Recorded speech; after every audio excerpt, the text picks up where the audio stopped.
Bom dia, boa tarde, boa noite, pessoal. Essa é a aula 8 e o tema é Sistema Consonantal, Oclusivas e Fricativas. Leituras indicadas, Câmara Júnior, parte 5, as vogais e consoantes portuguesas, nas partes referentes às consoantes. Digo isso porque nesse capítulo tanto se fala de vogais quanto se fala de consoantes e o capítulo começa falando sobre vogais.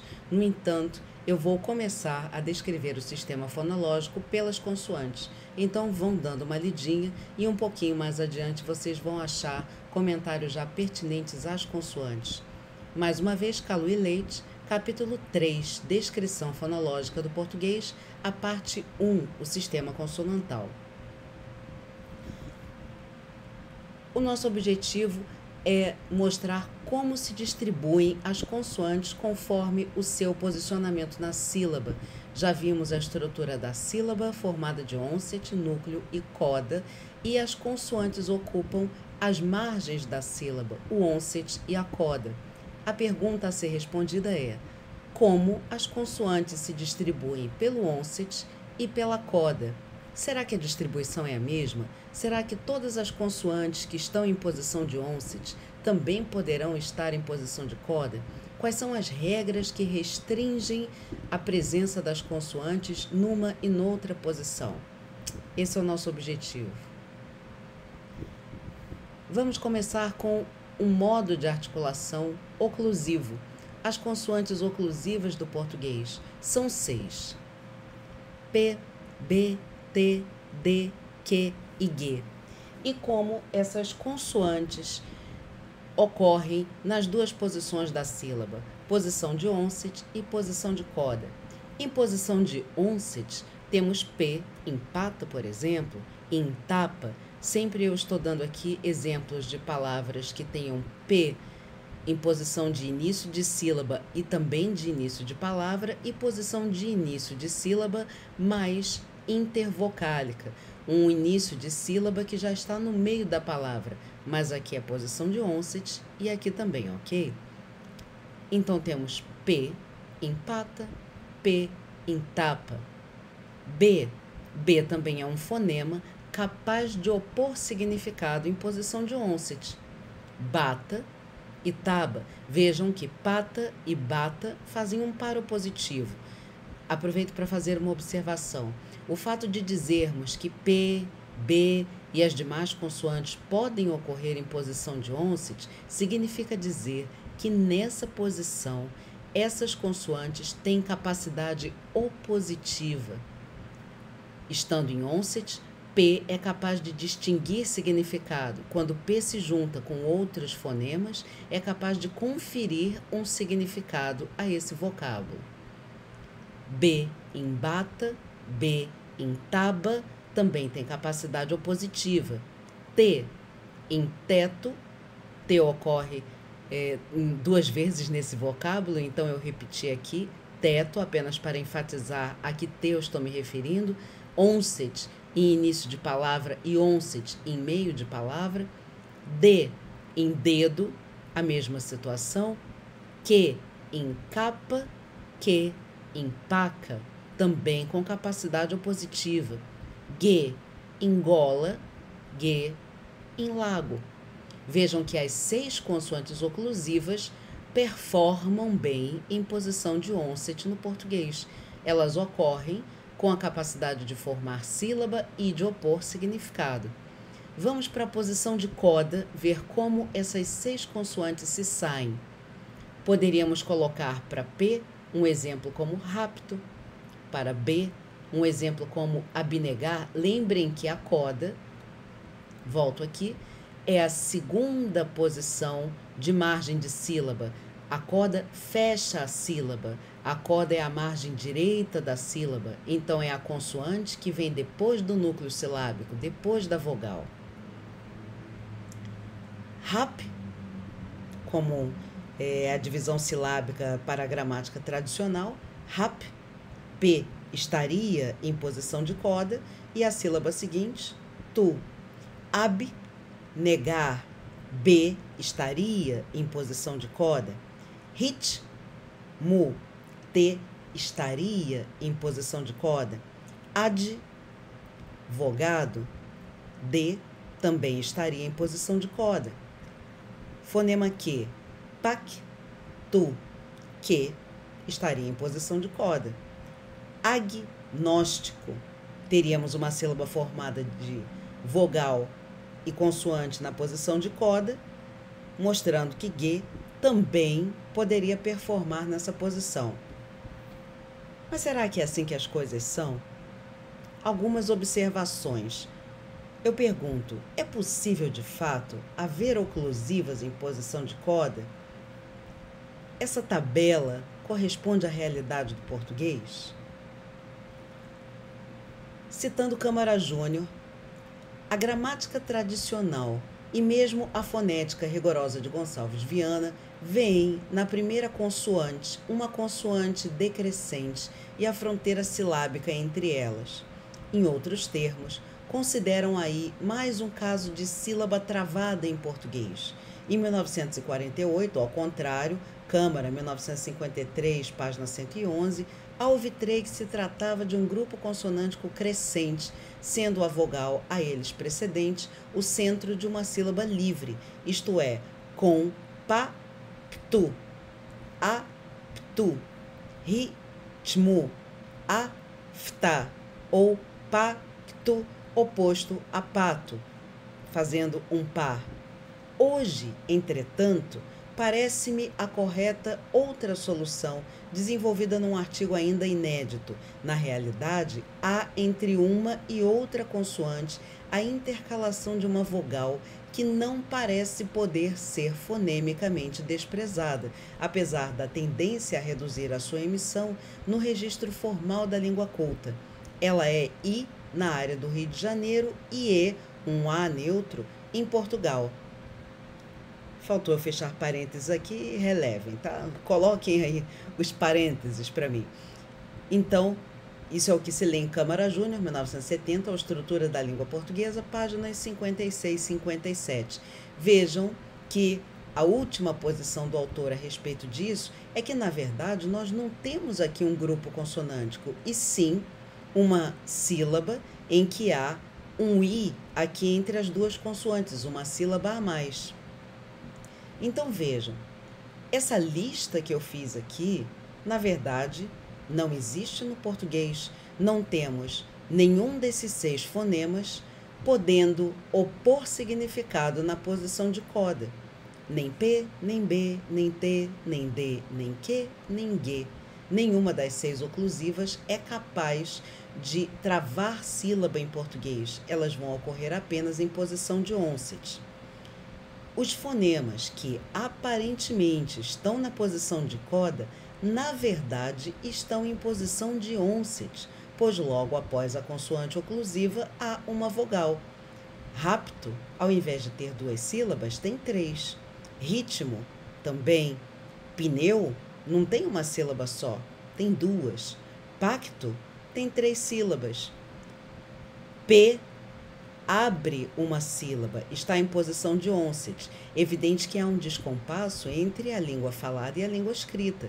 Vejam que, em termos de sons, essa palavra tem 6 fones, tem 6 sons, tem 6 fonemas, uma vez que nós precisamos desse I para manter a capacidade opositiva do vocábulo. Mas, em termos de letras, rapto tem apenas 5. Essa vogal aqui não é representada na escrita.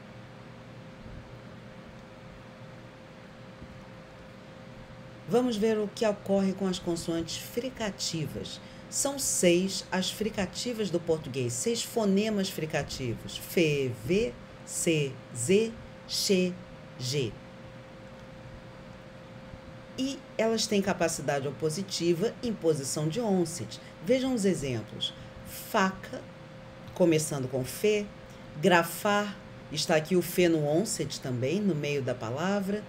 Faca, se eu troco F por V, vaca. Cava, V também em posição de onset, mas no meio do vocábulo. Então, vejam que aqui já tem um par opositivo, sinal de que fe e ve são capazes de opor significado em posição de onset. Eu poderia ter feito pares opositivos para todos os vocábulos, mas não foi essa a minha escolha. Se, sala, e aça.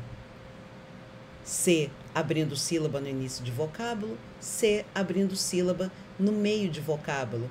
Atentem para o fato de que nós temos um fonema com mais de uma possibilidade de representação grafemática.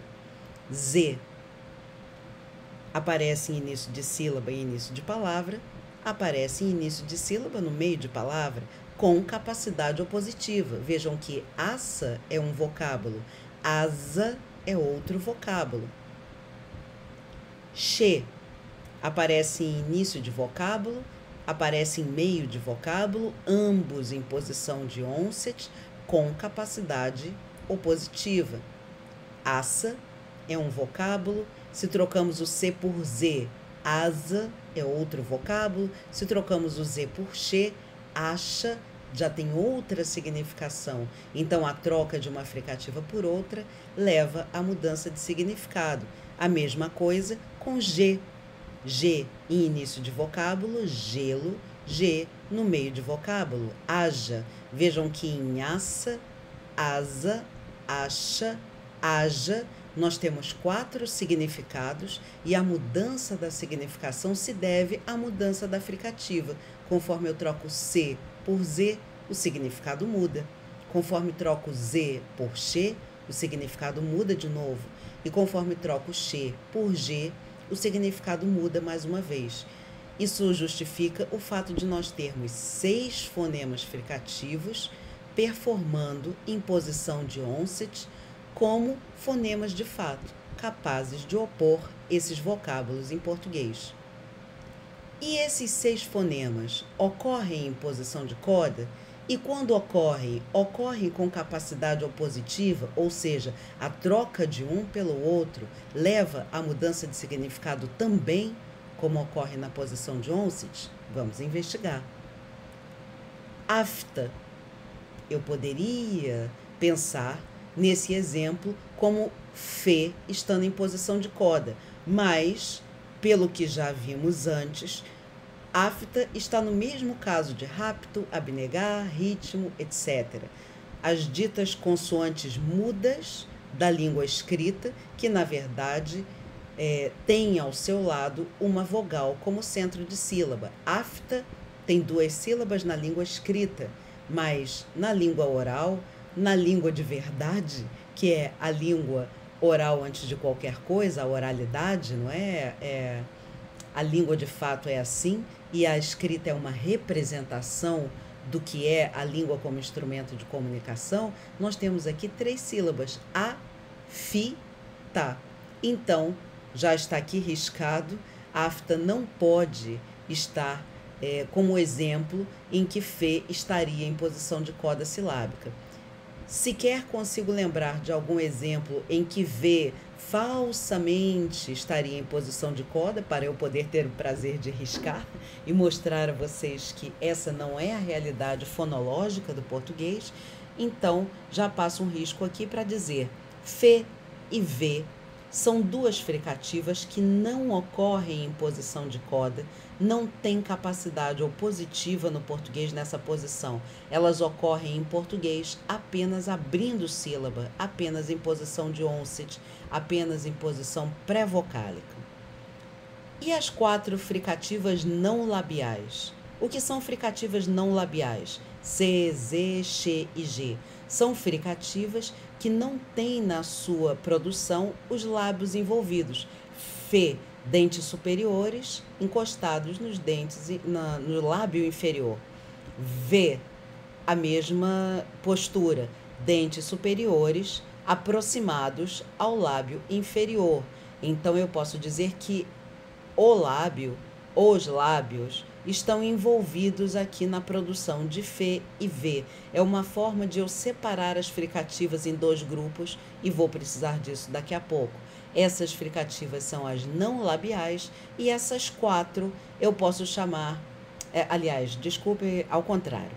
Essas duas fricativas são fricativas labiais, porque tem um dos lábios envolvidos na sua produção, e essas 4 fricativas aqui são fricativas não labiais, porque não tem nenhum dos 2 lábios envolvidos na sua produção. Isso que eu queria dizer.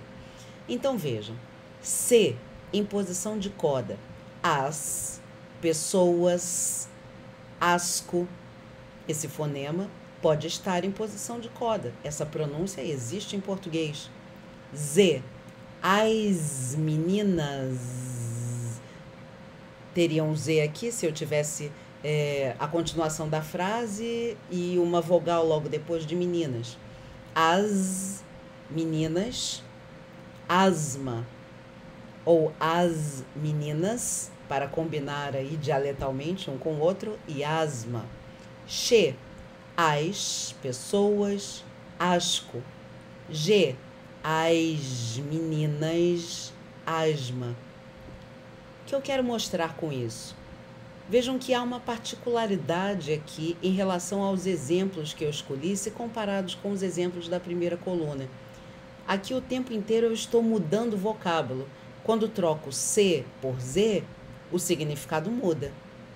Aqui troquei C por Z e troquei na mesma palavra. Vejam que se eu pronuncio as, como na pronúncia paulista, ou as, como na pronúncia paulista, novamente, mas diante de consoante sonora, as pessoas, consoante surda diante de consoante surda, as meninas, consoante sonora diante de consoante sonora, perdão, as meninas, para combinar, né, aqui a produção sibilante nos 2 casos. Mas vejam que é o mesmo vocábulo, o vocábulo as.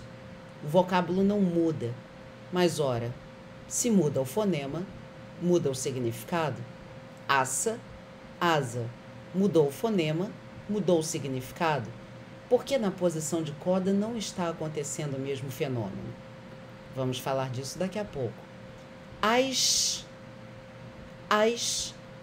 pessoas, asco, numa pronúncia carioca, que é a minha, as meninas, asma, G e G, nos 2 S sublinhados, mais uma vez numa pronúncia carioca como a minha.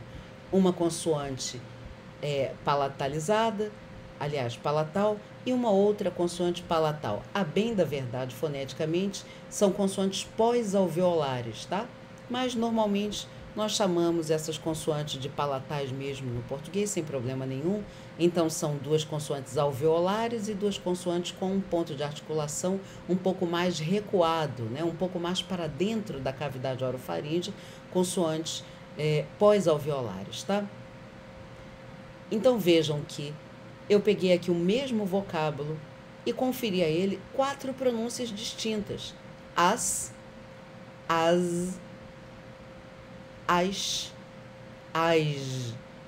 e não mudou o significado dele.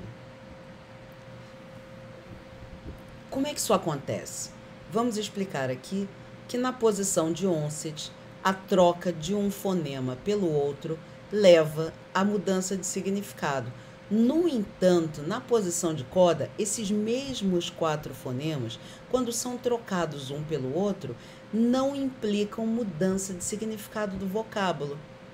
As 4 realizações são possíveis, alofones dos 4 fonemas podem estar aqui em termos fonéticos, mas fonologicamente nós não temos vocábulos diferentes por conta disso. As não é um vocábulo diferente de as. As não é um vocábulo diferente de as. As não é um vocábulo diferente de as. É o mesmo vocábulo com 4 pronúncias distintas. O problema é que essas 4 pronúncias vêm de 4 fonemas distintos. E uma regra dentro de um sistema fonológico é uma vez fonema, para sempre fonema.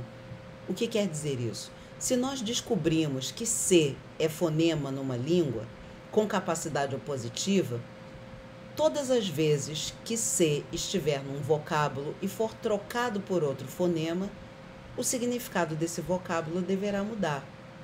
Essa é a regra geral. Nós estamos vendo uma exceção aqui a essa regra. Por quê? C, na posição de coda, quando é trocado por Z, não implica mudança de significado. É apenas uma mudança de motivação regional dentro do português ou de motivação sistêmica, do próprio sistema da língua. Veja aqui o exemplo que eu pus. As águas. Tentem fazer essa pronúncia com C, as águas. Ou essa pronúncia com X, as cháguas. Ou essa pronúncia com G, as águas. Não. Para qualquer lugar do Brasil, para qualquer falante do português do Brasil, a pronúncia será sempre Z, porque esse C pós-vocálico está diante de uma vogal do vocábulo seguinte, que é o núcleo, né?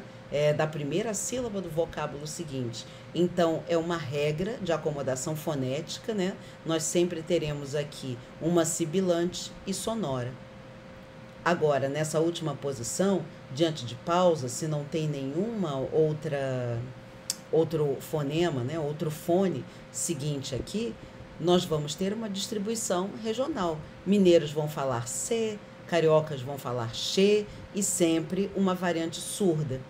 Diante de uma consoante sonora, virá uma consoante sonora aqui também. Então, por isso eu pus as meninas e... Perdão, eu não estou conseguindo sair aqui da minha pele de carioca, tá? As meninas e as meninas. Aí sim, dentro do meu dialeto, né? Estamos diante de me, que é uma consoante sonora, então realiza-se uma sibilante sonora. Estamos diante de me, que é uma consoante sonora, então realiza-se uma consoante sonora. Muito bem, essa é a realidade fonética. Mas como interpretar isso fonologicamente se a mudança de fonema não levou à mudança de significado? Vejam, não são alofones do mesmo fonema, não são variantes do mesmo fonema. São fonemas diferentes que, no entanto, não levam à mudança de significado. Como interpretar isso fonologicamente? A interpretação que há para cá é a seguinte: nós estamos diante de um processo de neutralização. Neutralização de quê? Neutralização das oposições fonológicas. Esses 4 fonemas se opõem fonologicamente em posição de onset. No entanto, quando estão em posição de coda, eles deixam de se opor fonologicamente. Os 4 podem continuar ocorrendo no português, no entanto, sem apresentarem oposição fonológica. Se um é trocado pelo outro, a palavra não muda de significado. A pronúncia meninas ou a pronúncia meninas é do mesmo vocábulo, embora com fonemas diferentes em cada uma das pronúncias. Como interpretar isso fonologicamente? Vamos ver aqui uma ideia. Nós temos as, podendo ser pronunciado com C, com Z, com X ou com G. Estou aqui falando de pronúncia, vejam que está entre colchetes, estou falando de fonética. Mas como representar isso fonologicamente? Se o vocábulo é o mesmo, então são 4 variantes aqui da mesma coisa. Concordam? Mas variantes de quê? Ou eu vou representar assim, as com o fonema C. Se eu uso somente o fonema C para a palavra as, para o artigo no plural, eu estou excluindo os outros 3. Eu estou dizendo que a palavra só é reconhecível como o artigo no plural se tiver o fonema C. Mas isso não é verdade. Já vimos que pode ter o fonema Z. Vimos que pode ter o fonema X. Vimos que pode ter o fonema G. Então, a transcrição fonológica vai ser assim, com os 4 fonemas colocados um ao lado do outro, como quem diz, olha, escolha qualquer um dos 4. E aí o vocábulo terá sempre o mesmo significado. Não, não usamos os 4 fonemas assim colocados. Usamos os 4 fonemas dessa forma. Os 4 representados por um único símbolo, um S maiúsculo, que reúne essas 4 realizações dentro de si. Esse S maiúsculo é uma entidade chamada arquifonema. Já falamos de fone, alofone, fonema, e essa é a quarta unidade distintiva. A quarta unidade distintiva, não, a quarta unidade, né, fonético-fonológica, digamos assim, porque fones não são distintivos, alofones também não, né, propriamente ditos, assim, cada um deles, mas enfim, essa é a quarta unidade a que nos referimos dentro da fonética e da fonologia. E o que é um arquifonema? Ele é a reunião de todos os fonemas que deixaram de se opor num dado contexto. Ou seja, esse S grande, maiúsculo, representa esses 4 fonemas em posição de coda. Na hora de uma transcrição fonológica, é assim que fazemos. Então, em conclusão, os 4 fonemas fricativos não labiais comportam-se em posição de coda como sendo um só fonema. Ocorre aí o fenômeno da neutralização, no qual 2 ou mais fonemas deixam de se opor em um determinado contexto. O resultado da neutralização é representado fonologicamente pelo arquifonema. Neste caso, das fricativas não labiais, usa-se o arquifonema sibilante C. Então vejam a transcrição fonológica desses vocábulos. Asa. Asa é um vocábulo que só existe com o fonema Z. Peço perdão aqui a vocês pelo símbolo que está aparecendo aqui. Por conta da fonte que eu escolhi para o slide, o A, que deveria estar assim, que esse é o símbolo do A aberto do alfabeto fonético, acabou se modificando para um A da fonte específica que eu escolhi, mas ele deveria estar assim, porque o A do alfabeto fonético, o A aberto, que aparece em posição tônica no português, é representado sempre por esse símbolo. E isso me passou, né? Acabou vindo aqui para o slide dessa maneira, tá? Mas estou aqui para fazer as observações e as correções devidas. Então, asa só tem o significado de asa com o fonema Z. Se trocamos por outra fricativa não labial, como acha, che, o significado muda. Acha não é a mesma coisa que asa. Então, eu só posso representar fonologicamente a palavra acha com o fonema che. Nenhum outro fonema desses aqui pode aparecer nesse local. Se eu troco pelo fonema C, o significado muda. Aça é outra coisa. Haja é outra coisa. Então, na transcrição fonológica, exclusivamente na posição de onset, só podemos ter aqui o fonema Z, só podemos ter aqui o che, só podemos ter aqui o C e só podemos ter aqui o G.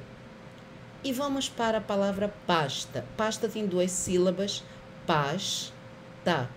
E nós temos aqui um S em posição de coda, digamos assim.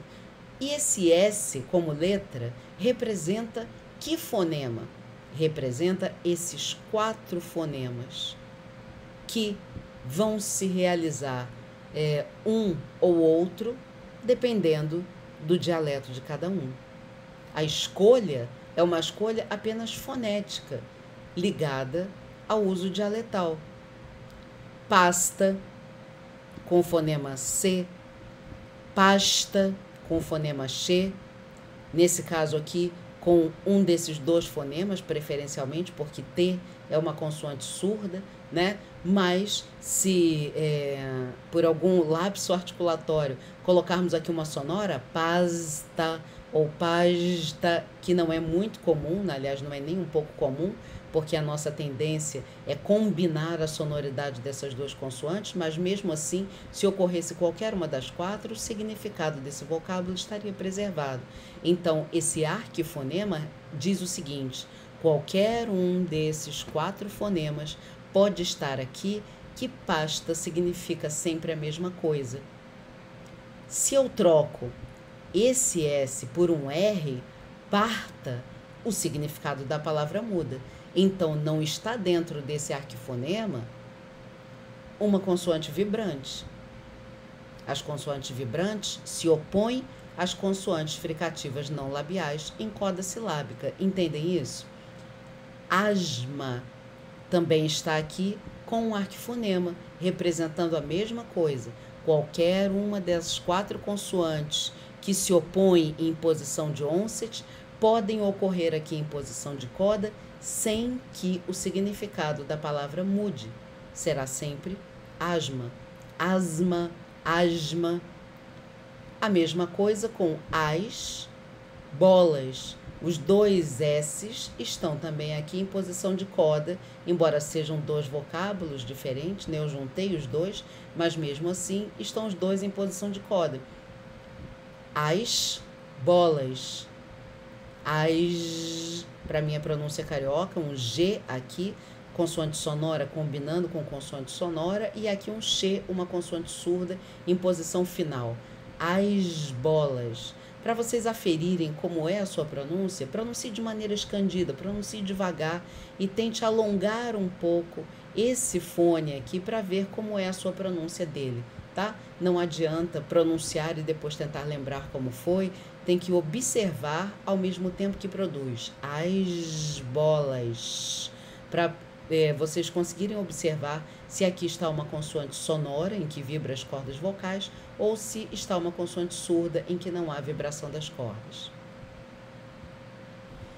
Então, como está a distribuição das consoantes conforme o seu posicionamento na sílaba, depois dessa exposição das oclusivas e das fricativas? Quantas consoantes até agora nós temos que podem estar opondo significado no onset e quantas nós temos que podem estar opondo significado na coda? Em posição de onset, vimos então nessa aula 12 consoantes capazes de opor significado. 6 consoantes oclusivas, todas as fricativas, mantendo a sua capacidade opositiva, e todas as consoantes fricativas também. 6 oclusivas, 6 fricativas. E na posição de coda, as oclusivas não podem estar, nenhuma delas. Fricativas, vimos que 2 delas, F e V, as labiais, também não aparecem em posição de coda, com capacidade opositiva. No entanto, as 4 fricativas não labiais se juntam numa única entidade, que é o arquifonema sibilante. Essa única entidade reúne aqueles 4 fonemas e aí nós temos um elemento capaz de opor significado em posição de coda até agora. Então vejam como as 2 margens da sílaba já apresentam um comportamento diferente, observando-se apenas 2 modos de articulação, oclusivo e fricativo. A posição de onset reúne muitos mais fonemas, né? Muitas realizações aqui de fonemas, todas as que nós vimos que existem no português podem estar aqui, e na coda houve uma redução drástica desse sistema consonantal. No entanto, ainda falta nós falarmos de consoantes vibrantes, falta falarmos de consoantes nasais e falta falarmos de consoantes laterais, que serão objeto das próximas aulas.